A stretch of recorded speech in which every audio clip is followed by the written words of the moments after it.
Hey, you guys, welcome back to the channel. It's Trey, and I want to talk about My Hero Academia World's Hero Mission, the third My Hero Academia movie that takes place after season 5 of My Hero Academia, depending. But I saw it today. I wasn't really planning on seeing it. Funny story, because it's Halloween. So happy Halloween to everybody who's celebrating Halloween and stuff like that. And I'm kind of not, but it's not because I don't like Halloween. I just not celebrating it. That's all. But I was going to movie theater just to go see a scary movie because I know movie theaters usually play a scary movie just for the hell of it.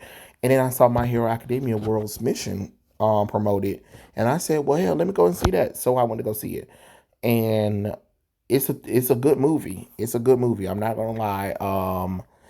And it's the third movie, but out of all three My Hero Academia movies, this is the weakest one to be honest. That's just my opinion. I watched all three My Hero Academia movies, and I enjoyed all of them. But to me, this one felt the most weakest.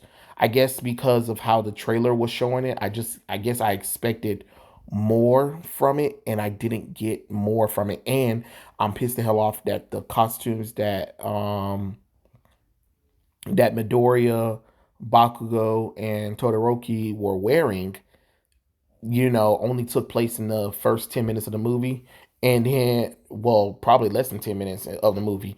And after that, we never saw those cool costumes. So they were promoting this movie with those three characters in mind. And yes, they are the three characters focused the most. But it was just disappointing not to see that those costumes make a comeback instead of their casual same outfits that they wear. Like it's just like, hey, we already know about you know those normal costumes. So I was just kind of expecting a little bit more from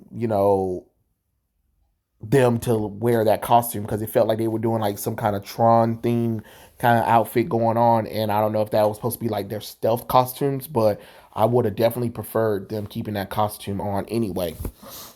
So, you know, the movie basically is this guy. He has this thing called, it's a cult known as Humrise, and basically it's a cult that worship the Quark Doomsday theory, believing that quarks will eventually become so powerful that they will consume all humanity. And with this group, they planted bombs all over the world with a trigger gas that basically cause quirks to go out of control and kill anybody that kind of has a quirk. Like it accelerates the quirk to such a leveling degree that it's just basically like Jean Grey, Dark Phoenix. I can't control it. Basically.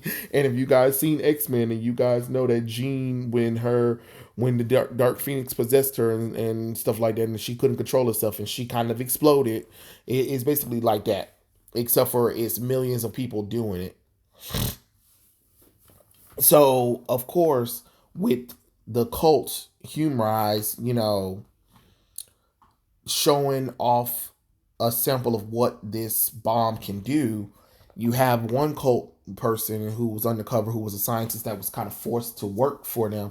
He actually got away with the information that was needed to save the day. But all of the heroes around the world are now working together to try to stop the trigger effects. So they basically went all around the world. To be honest, it is pretty crazy how all the different places they went around. Of course, they went to the United States, they went to Egypt, they went to Singapore, they were stationed in Japan as well. And what was the other one? I'm drawing a blank on the other places they went to, but they basically went around the world doing the little thing. Oh, and before I even continue, when you go and watch the movie, they give you a My Hero Academia volume called Volume World Heroes, and it's kind of cool that they give you kind of like this world mission little booklet pamphlet. Basically, it says that this is a special feature of My Hero Academia that closes in on a secret, introduce new covers and illustration and manga by the author Kosei Hidegoshi. So we get exclusive artwork from him as well. And also, it's also included a discussion among the past, present editors of the original manga. But spoiler alert: the context delve into details of the movie. So it's kind of cool, like DC, Marvel, when you do a movie that people are supposed to go and show up and see in the movie theater, give a comic book. Give a comic book, dum dums. That would make more sense. Give a comic book that's either based on the movie or based on the property itself. Like if I'm going to go see the Batman with Robert Pattinson and Zoe Kravitz, there should be a Batman comic book featuring the characters that I'm going to face off in some kind of way. That would make a lot of sense. You know, that's how you can get people to read more stuff in there. But anyway, so after the heroes go around to the different locations around, oh, and France, they also went to France too. After they go around different locations and stuff like that, and they try to stop the trigger bomb from happening, they show up to all the Human Rise locations, their headquarters, and nothing was found at all. So they're on standby. Of course, Midoriya, Bakugo, and Todoroki are working with Todoroki's father, Endeavor's agency, and they're on standby in a city called, I don't even know how you even pronounce it. No, Orton, Ordeon is the city they're in, since that's where the main headquarters of where the humanized group is supposed to be at. And it's kind of crazy, but everybody's on standby, of course. And Deku, Bakugo, and Todoroki go and run errands. They run into villains attacking a bank, robbing a bank.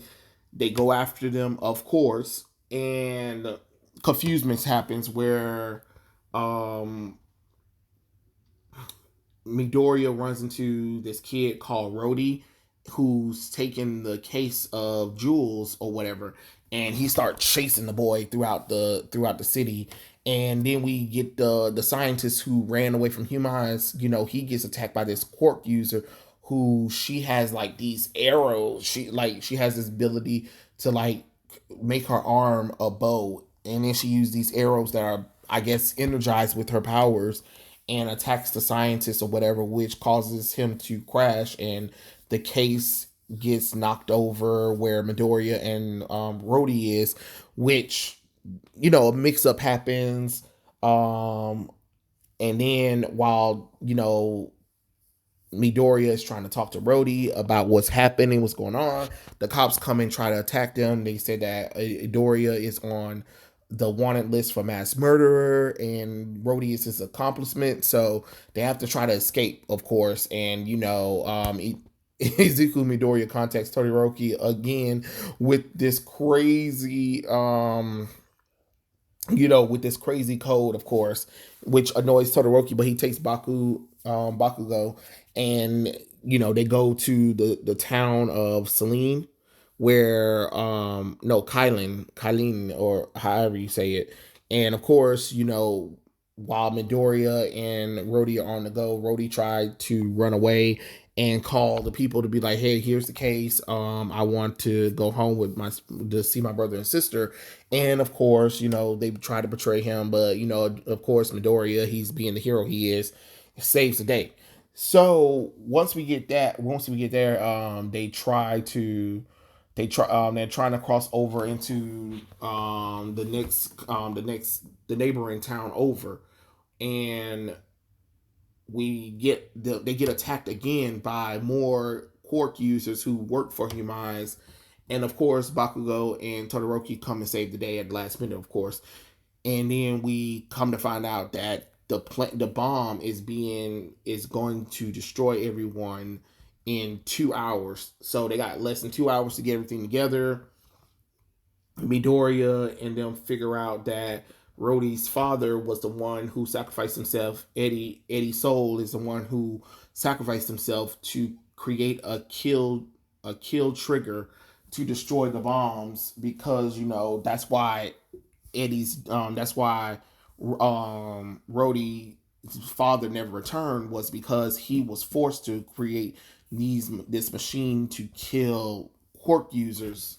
He had no choice in the matter. And of course, Todoroki, Baku, and Midoriya get on a flight thanks to Rhodey, who's able to fly because he always wanted to be a pilot.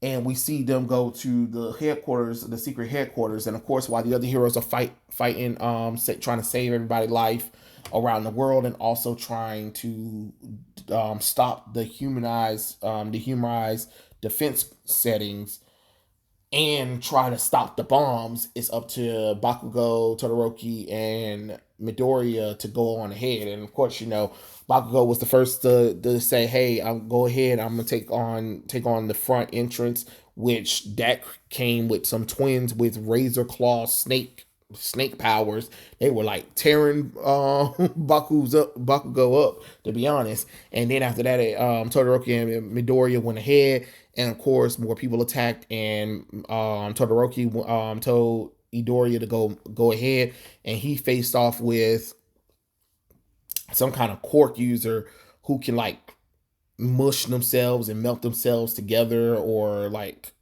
turn into like some kind of liquid thing that can kind of fight against ice and fire.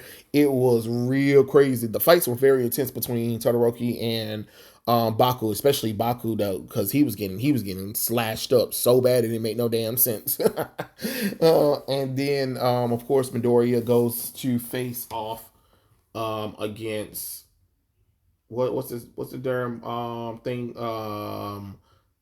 Fleece Turn. Yeah, Fleece Turn. He basically has a quirk that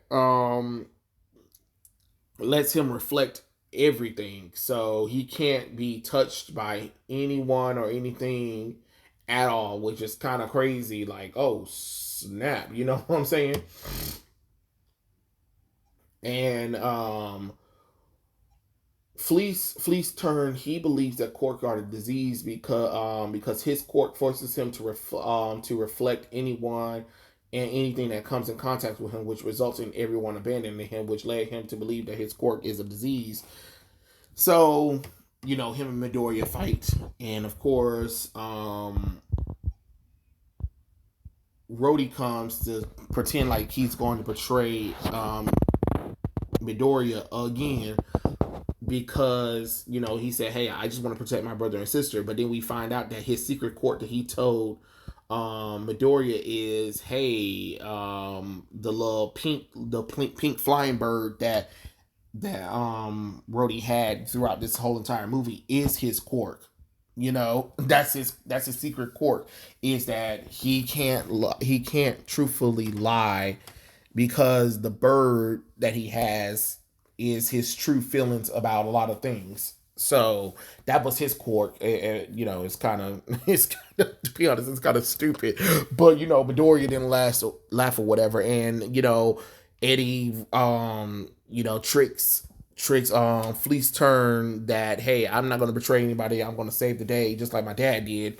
And of course, he had got shot at first by Fleece Turn, but he was able to make it down to the place where the bomb was at. And basically, Midoriya, sees that his friends are fighting to protect the world no matter what. And then they kept fighting, and then Midoriya noticed that Fleece Turn has a limit to his reflective ability, because since he gave up on his quirk, he never was able to unlock the true potential of his reflective powers, or be able to control it to where people wouldn't reject him. But hey, it is what it is with that one. And of course, they start fighting when everything starts shattering around him. Finally, Midoriya lands some good hits on him or whatever, and then they start fighting for real. And of course, they have 5 minutes before the bomb goes off. So you already know it's like Goku versus Frieza all over again, except for it wasn't 4 hours and some change. But basically, Midoriya taps into full power, one for all, like he did when he was holding on to Eri, and he was able to unlock his power's full potential, and it was really cool, to be honest. I thought it was really nice.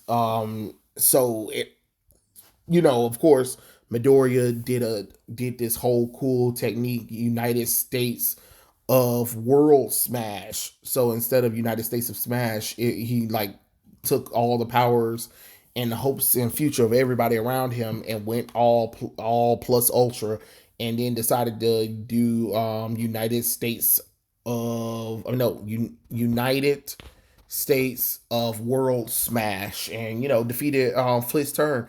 And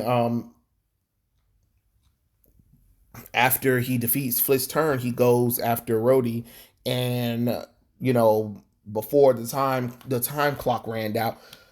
Oh, excuse me. I'm sorry, guys. Rhodey, Pinko, and Pico, Pino. That's the bird's name. Pino was able to put the kill switch in there, which destroyed the bombs, and of course, it stopped everything. The villains were captured. Everybody was safe.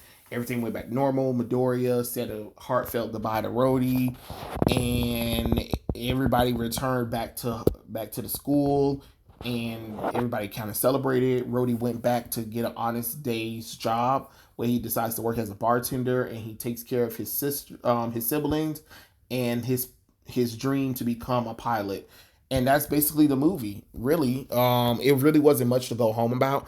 Like I said, I think it was the weakest one. And the animation was a little bit off. It looked like they was working in like some kind of new three-dimensional environment thing that they had going on for the 2D animation, but it felt more like amateur flash work. Like the characters were fine, it was everything around the characters itself was the problem, which is kind of strange because usually the movies be on point as the TV show. So it was kind of weird that it felt like it kind of slipped a little bit. But other than that, I mean, I very much enjoyed the movie. Like I said, I don't think it was the strongest one. It was kind of generic, to be honest. If most, I don't know. I guess I was expecting something way better than what I got. That's just my opinion. Um, and I was just so disappointed that Midoriya, Baku, and Todoroki didn't use the suits. And I mean, that's really about much of it, really. And I guess you could say that Todoroki and Baku could have been in the movie just a tad bit more, but it is what it is because they had to make time for Rhodey, who was a new character that they were introducing. So it makes sense, but at least it kind of stayed true to the spotlight of those boys, because basically they're the trinity of My Hero Academia. You know what I mean? So it was kind of cool to kind of see them do their own thing when it comes to defeating their villains. And of course, Midoriya was going to use the power of friendship to defeat the villain anyway. But yeah, My Hero Academia World Mission. Have any of you guys seen it? And if you have, tell me what you guys think. Comments below, and I'll catch you guys later. Peace out.